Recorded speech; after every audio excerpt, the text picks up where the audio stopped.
ঘরের উপরে কি পড়লো গো? একেবারে ঘরের চালটা ভূমিকম্পের মতো কেঁপে উঠলো। বাপরে বাপ, ভয়ে আমার জানটা বেরিয়ে গিয়েছিল। বউ, ভয়ে তো তোমার জান বেরিয়ে গিয়েছিল, এদিকে তো আমার হিসু বেরিয়ে গিয়েছে। আমি তো মনে করেছি উপর থেকে কোনো ভূত ঢিল মারলো কিনা। কি সর্বনাশী কথা! কই দেখি দেখি তো, কোথায় হিসু করলে? হায় রে হায়, আমার এত দামের বেডশিটটা এই হারামজাদা করলোটা কি? ছি ছি ছি ছি ছি ছি ছি, কি গন্ধ রে বাবা! সারাদিন শুধু মূলো খাস আর রাত হলে সেগুলো বের করিস। ওরে বেকুব, তোর কি চোখ নেই? তোর ভাই বল্টু আমাদের ঘরের উপরে একটা নারকেল গাছ তুলেছে, সেখান থেকেই নারকেল পড়েছে। তোর ভাই ভাবির ব্যবস্থা তো কাল সকালে করব, এখন তোর হিসুর ব্যবস্থা আগে করি। আজ তুই সারা রাত মাটিতেই শুয়ে থাকবি। নাম বলছি, নাম নাম এক্ষুনি। বউ, আমি এখনই নামছি। তুমি কিন্তু কাল সকালে ওই ভাই ভাবিকে ইচ্ছে মতো ধরবে। ইস রে, সব ভিজে গেছে।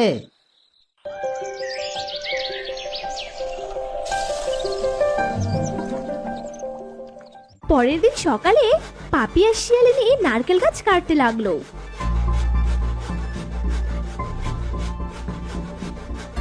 একে চাচি, তুমি এই নারকেল গাছটা কেন কাটছো? এই গাছের তো অনেক নারকেল আছে। কি ব্যাপার ছোট, তুই হঠাৎ করে নারকেল গাছটা কেন কাটছিস? আমাদের না জিজ্ঞেস করে এত বড় সিদ্ধান্ত তোকে কে দিল শুনি? এই যে নবাবী নন্দিনী, গাছ কাটতে হলে তোমাদের জিজ্ঞেস করে কাটতে হবে নাকি? হ্যাঁ, তোমাদের ভাগের নারকেল গাছ আমাদের ঘরের উপরে পড়েছে।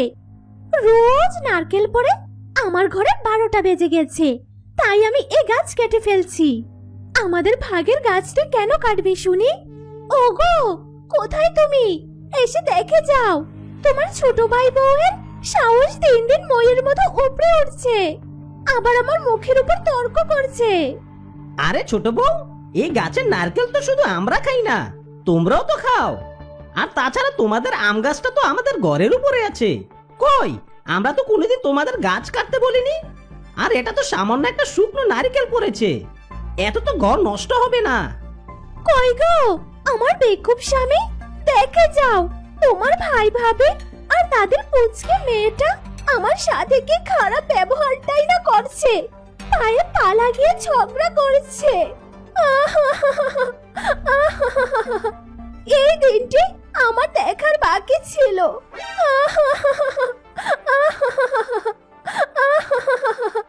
বাবা, ছোট চাচি বড্ড মিথ্যে কথা বলে।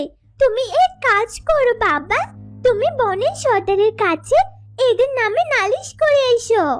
আরে জানা সর্দারের কাছে, তোদের মতো ভিখারির কথা সর্দার কিছুতেই শুনবে না।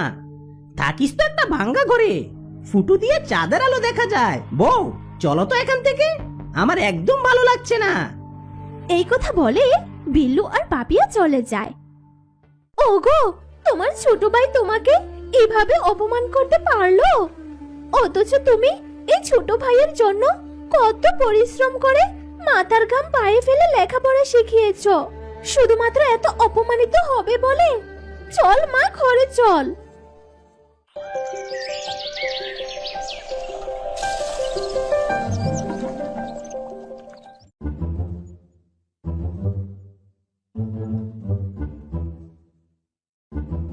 আরে বিল্লু ভাই ভাবি, তোমরা এভাবে আমার পুকুরে মাছ কেন তুলেছ? তোমরা এভাবে অন্যের জিনিস আর কতদিন খাবে? আমি আজ সত্যিই সর্দারের কাছে সব বলে দিব। দিন দিন তোমাদের দুজনের আকাম কুকাম খুব বেশি বেড়েই চলছে। এই হতচ্ছাড়া বেটে বানর, যা, তোর কোন বাপ সর্দারকে কি বলবি বল গিয়ে। এই পাপিয়া কোনো সর্দার মর্দারকে ভয় পায় না, তাই পাপিয়ার মন যখন যা চাইবে তখন তাই করবে, বুঝেছিস? এখন সামনে থেকে সরে যা, সরে যা বলছি, নইলে লাথি মেরে ওই পুকুরে ফেলে দেব। ওগো চলো দেখে। এই কথা বলে তারা মাছ নিয়ে চলে যায়।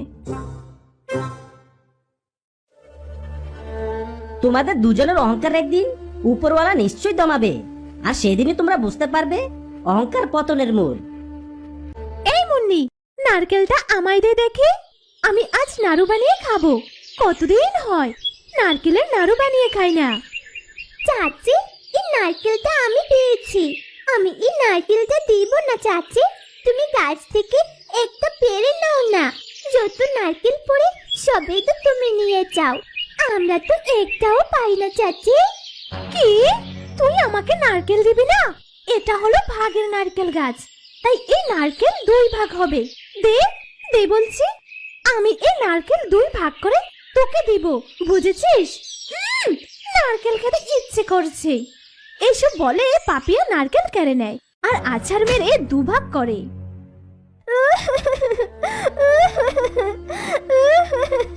বাবা মা, চাচি আমার নারকেল ভেঙে ফেলেছে।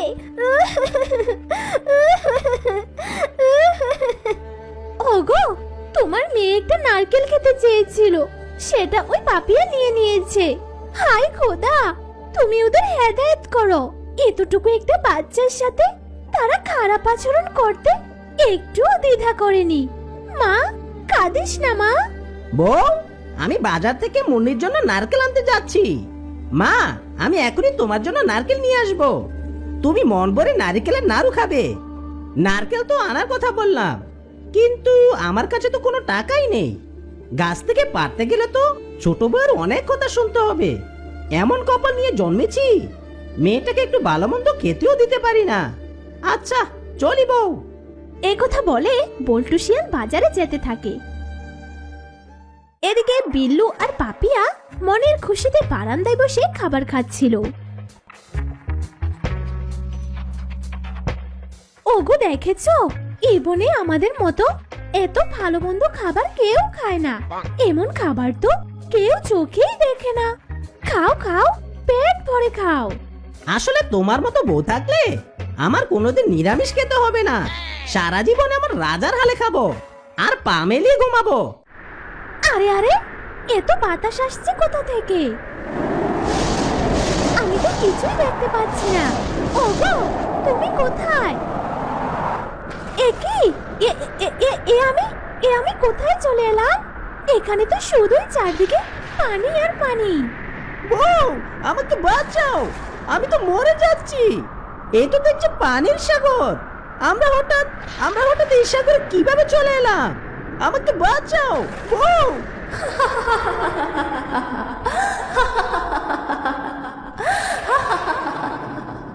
আমি তোদের এই হাল করেছি। তোরা অনেক পাপ করেছিস। তোদের পাপের খরা পূর্ণ হয়েছে। তোদের মতো অহংকারী এই পৃথিবীতে থাকলে সারা পৃথিবীতে পাপের রাজত্ব হবে। ও মেঘরানী, আমি তোমাকে অনুরোধ করে বলছি, তুমি আমাদের ভালো হওয়ার একটা সুযোগ দাও। আজকের পর থেকে আমরা আর কারোর সাথে কোনো খারাপ ব্যবহার করব না। দয়া করে এই সাগর থেকে আমাদের রক্ষা করো।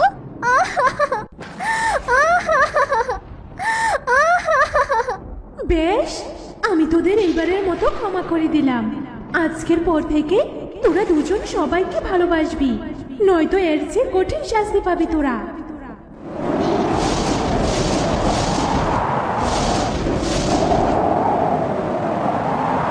বউ, চলো প্রথমে আমরা ভাইভাবির কাছে গিয়ে ক্ষমা চাই। আমরা ভাইভাবির সাথে অনেক খারাপ ব্যবহার করেছি। ওগো, তুমি সত্যি বলছো? চলো, এক্ষুনি চলো। এরপর তারা বাড়িতে চলে যায়।